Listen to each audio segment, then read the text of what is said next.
우리 레오나르도 다빈치에 대해서 한번 알아볼까요?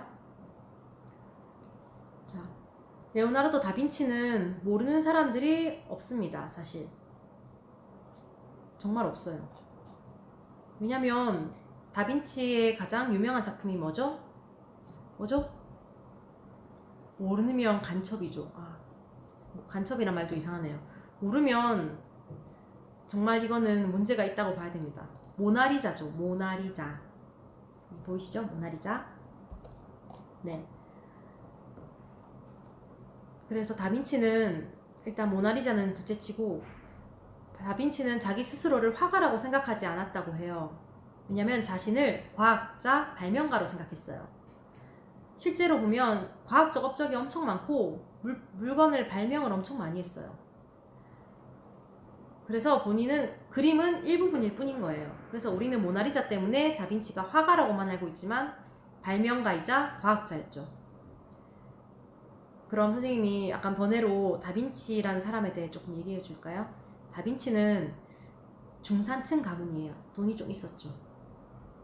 그런데 사생아였어요. 사생아라는 게 무슨 말이냐? 혼외자. 그러니까 부부 사이가 아닌데 자식을 낳은 거죠. 그래서 부부가 아닌 사이에 자식을 사생아라고 했는데, 그래서 다빈치 아빠가 어떡하지? 다빈치를 어떡하지? 하다가 다빈치 엄마에게 맡기는데, 그 엄마가 이제 또 자기 사생하고 이러면 자기의 커리어에 문제가 좀 생길까봐 다빈치 엄마를 자기네 집에 일 봐주던 농부하고 결혼을 시킨 거예요.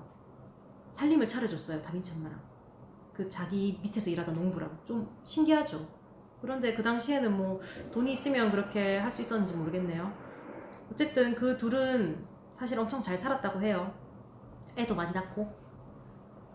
그래서 일단 다빈치는 사생아라는 이유로 그 당시에 꼭 이제 다녀야 했던 라틴어 학교를 못 나오고 주산 학교라고 거길 나왔대요. 그래서 스스로를 난 좀 못 배운 사람이다, 무학자다 라고 말도 하기도 했다고 합니다.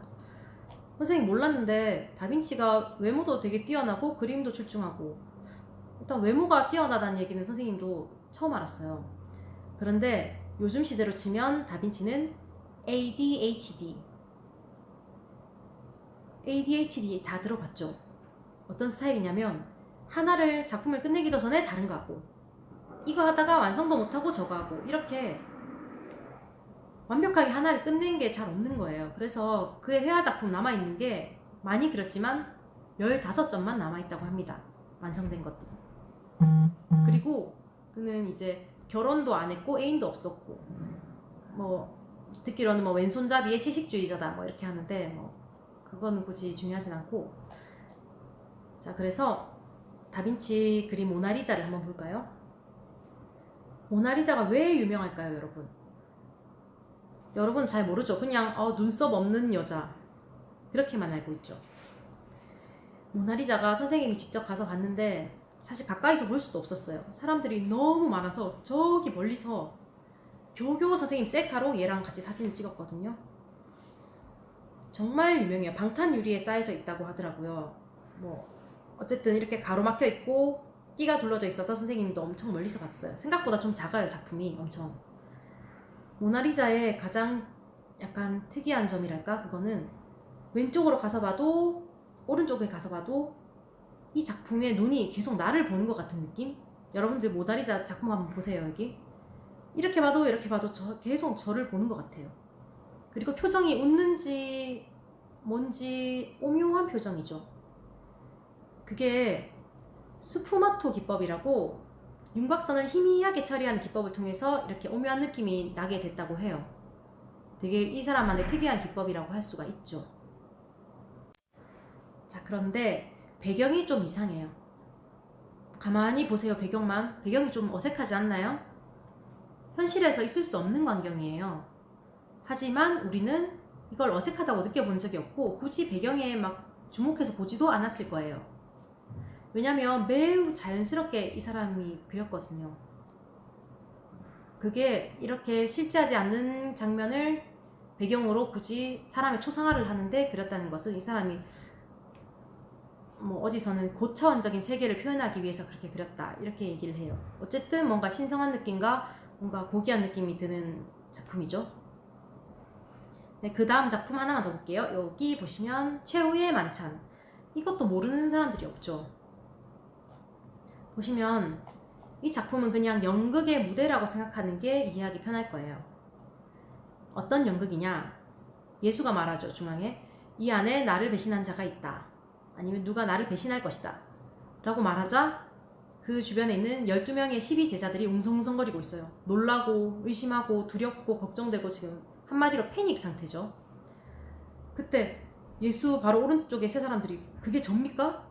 저라고요? 하고 있고, 예수 옆에 요한이란 사람은 슬픈 듯이 고개를 숙이고 있고.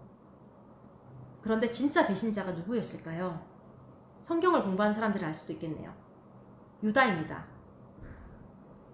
보이나요? 손에 주머니를 하나 들고 있는데 그게 은화 주머니, 돈 주머니래요. 시선은 예수를 보고 있지만 약간 몸이 조금 이렇게 돼 있죠. 그래서 배신한 유다의 모습을 그렇게 표현했다고 해요. 사람들을 하나하나 보면 각자의 상황이 엄청 잘 표현돼 있어요. 그래서 한 사람 한 사람을 모두 다 신경을 써서 전체 화면에 이렇게 그려냄으로써 이게 연극처럼 보이게 되죠. 다빈치는 이 사람들 생김새에서 알 수 있듯이 사람들의 얼굴 표정과 두개골, 해부학까지 본격적으로 연구를 해서 그림에 표현을 했던 사람이에요. 보면 사람들마다 우리가 그림을 그려본 사람들은 알겠지만 다른 사람을 그리기가 쉽지 않아요. 그리다 보면 내가 항상 그리던 사람의 스타일대로 그림을 그리게 되거든요. 그런데 이 사람은 다빈치는 엄청 다 모양, 그림도 다르고 스타일도 다 다르게 잘 그렸어요. 이게 그 얘기가 있는데 레오나르도 다빈치가 예수 그리스도와 유다 얼굴을 그리지 못하고 있었다고 해요. 도대체 어떻게 그려야 될까 고민을 많이 했대요. 왜냐면 이게 예수는 신이면서도 인간이고 유다는 배신한 사람이고 어떤 얼굴을 그려야 될까 엄청 그걸 못 그리고 있었는데 이게 서프라이즈 TV에도 한번 나왔거든요.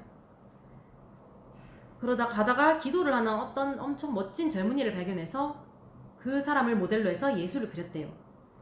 그리고 4년이 지나고 나서 길을 가다가 거지를 발견하고는 이 얼굴을 유다로 그려야겠다 하고 유다를 그렸대요. 그런데 나중에 알고 보니까 이 두 사람이 동일한 인물이었다는 그런 유명한 일화가 있습니다. 신기하죠, 엄청. 같은 사람이지만 이렇게 사람이 변한 그런 모습들, 너무 신기한 것 같아요. 그래서 이 작품이 워낙 이제 대단한 작품이고, 그래서 프랑스의 어떤 왕이 이 작품을 갖고 싶어서 이게 그림에 그린 게 아니라 벽에 그린 거거든요. 그래서 벽에 아예 그림이 흡착이 돼 있는 거나 마찬가지예요.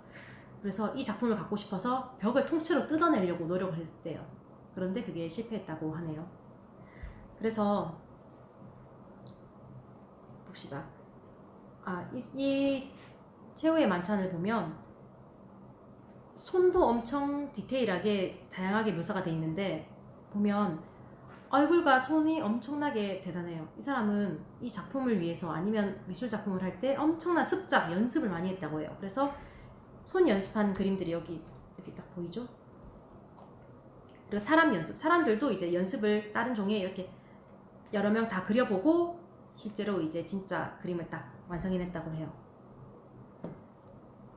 그래서 다빈치는 그 표현하는 능력도 우수하지만 현실에서 있을 수 없는 그런 모나리자 배경이라든지 그 최후의 만찬의 배경도 사실 실제할 수 없는 배경이거든요. 그런 배경들, 그거를 그림 속에 자연스럽게 녹아내는 그 능력, 그리고 그 인물의 약간 내면적인 느낌까지 담아내는 역량을 가졌기 때문에 다빈치가 작품이 정말 유명하고 대단하다고 손꼽히는 것입니다. 자, 이제 마지막으로 베르메르라는 화가에 대해서 알아보겠습니다. 이제 마지막이에요. 조금만 참으세요. 베르메르를 한마디로 하면 직물의 온기와 공기의 질감까지 캔버스에 완벽하게 담아낸 촉각의 대가이다. 이렇게 표현할 수가 있어요. 질감이라면 우리가 만져보지 않아도 만졌을 때 어떤 느낌일지 알게 그렸다는 뜻이죠. 우리에게는 본능이 있어요. 자, 쇼핑을 갔어요. 우리는 옷을 그냥 눈으로만 보고 사나요? 아니면 눈으로만 보고 쓱 가나요? 그러기도 하지만 선생님은 꼭 이렇게 손으로 쓱 직접 꺼내서 만지지 않아도 이렇게 쓱 한번 만져봐요. 저만 그런가요? 그래서 항상 거기 적혀 있죠. 만지지 마세요. 이렇게 적혀 있는 경우가 있습니다. 특히 어린아이들은 더 심해요. 그래서 뭐든지 만져보려는 본능이 있죠. 베르메르 작품은 바로 이 촉감이 정말 중요하게 작용을 하고 있어요. 다른 화가들도 엄청 정교하고 치밀하게 그렸는데 베르메르는 그림 속에서 촉감을 느끼게 해서 그런 천의 따뜻함, 그릇의 차가움, 이런 습기까지도 다 느껴지게 했다고 하죠. 심지어 공기까지도 느끼게 한다고 합니다. 그 대표작이 여기 보시면 우유를 따르는 하녀입니다.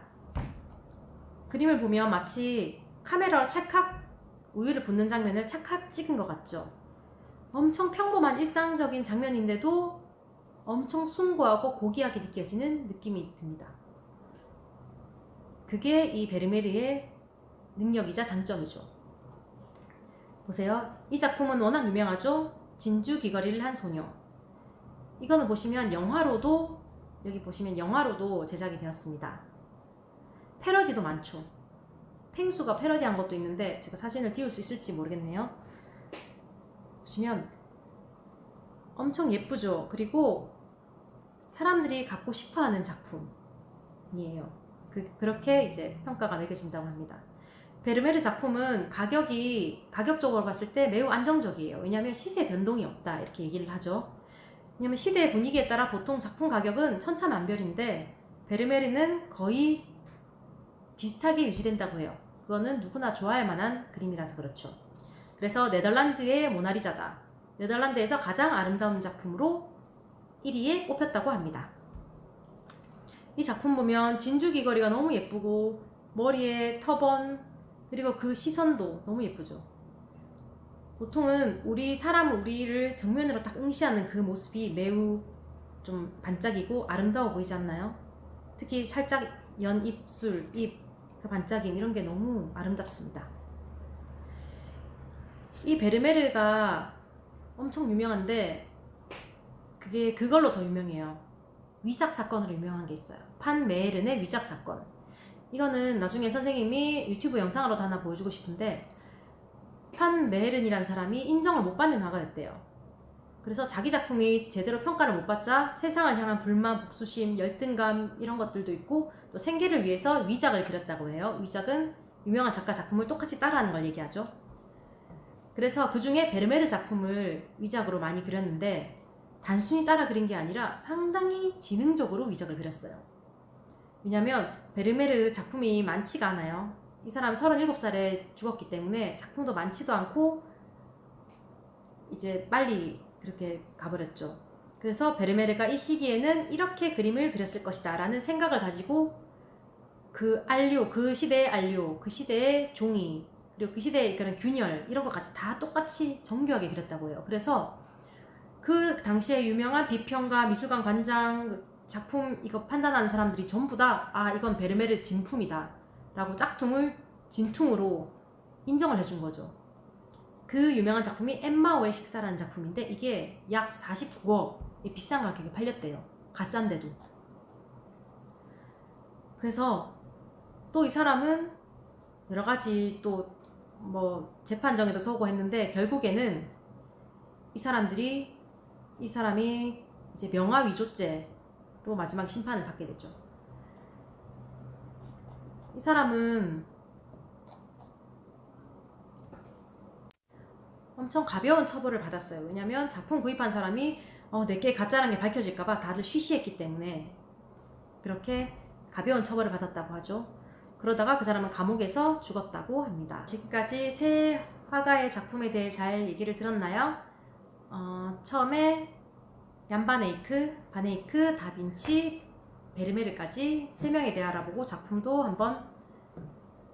작품도 살펴보았습니다.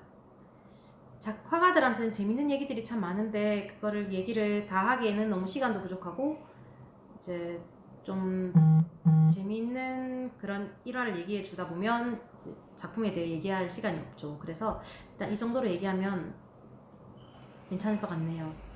조금 재미가 있었나요? 끝까지 다 봤나요? 또 스킵 다 하지 않았나요? 네. 선생님이 간단한 형성평가 형성평가라기보다 이제 OX 퀴즈 간단하게 글 적는 거 하나 올려둘게요. 그래야지 여러분들이 열심히 더 볼 테니까. 네, 잘 보시고 선생님이 주는 미션이 있으면 그것을 하면 됩니다. 여러분들 수고하셨습니다. 다음 시간에 다른 화가 작품으로 만날게요. 여러분들 구독과 좋아요 라고 말해보고 싶었네요. 그럼 안녕.